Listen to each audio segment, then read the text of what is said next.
Hátt í 30 starfsmönnum stjórnarráðsins var sagt upp í dag en hagræðing í ráðuneytum á að skila 330 milljóna sparnaði.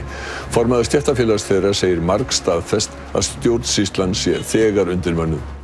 Formaður félags háskólamenntaðra starfsmanna stjórnarráðsins harmar uppsagnir hátt í 30 starfsmanna sem voru kynntar í dag og segir þær ógna fagþekkingu innan stjórnsýslunnar. Niðurskurður á að spara 330 milljónir króna.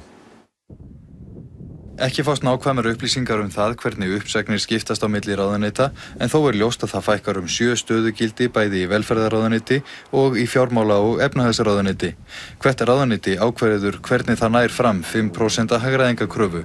Hún birtist í beinum uppsögnum, breytingum á starfshlutfalli starfsmanna og í sumum tilvikum verða tímabundnir samningar ekki endurnýjaðir.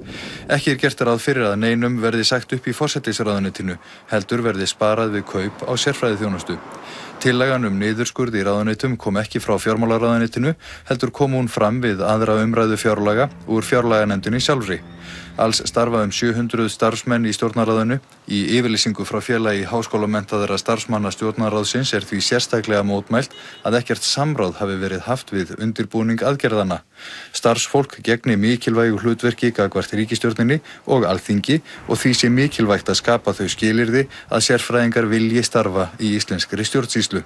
Já, undirmenni stjórnsýslunni, hún alltaf komið skýrt fram í skýrslum sem hafa verið gefnar út undanfarið ár, bæði rannsóknarskýrslu Alþingis og líka skýrslu sem var gefin út á forsætisráðherra samhenta stjórnsýslu 2010 og ef við erum að tala alltaf efla og bæta fagþekkingu í stjórnarráðinu þá þetta eitthvað sem okkur finnst þetta ansið þurr biti.